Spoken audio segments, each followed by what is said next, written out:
রাজধানী দিল্লিতে লালকেল্লার কাছে ভয়াবহ বিস্ফোরণের পরিপ্রেক্ষিতে সারা দেশ জুড়ে পুলিশ কর্তৃপক্ষের তরফে জারি করা হয়েছে উচ্চ সতর্কতা।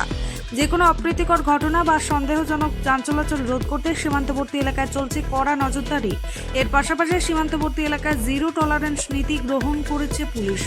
গোটা দেশের পাশাপাশি বিভিন্ন রাজ্যে নেওয়া হয়েছে এই একই নীতি। রাজ্যের পাশাপাশি আসানসোল, দুর্গাপুর, শিল্পাঞ্চলেও চলছে কড়া নজরদারি। সীমান্ত চেকপোস্টে এই কঠোর নিরাপত্তা ব্যবস্থা লাগু হয়েছে। এমনকি পুলিশের ঊর্ধ্বতন কর্মকর্তারা স্থানীয় বাসিন্দা এবং ভ্রমণকারীদের কাছে যে কোনো সন্দেহজনক কার্যকলাপ লক্ষ্য করলে অবিলম্বে প্রশাসনকে জানানোর জন্য অনুরোধ করেছেন।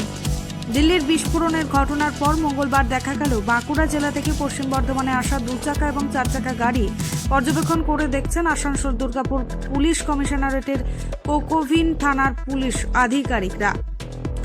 এই দিন প্রায় প্রতিটি গাড়ি জোরদার তল্লাশি চালানো হচ্ছে পুলিশের পক্ষ থেকে।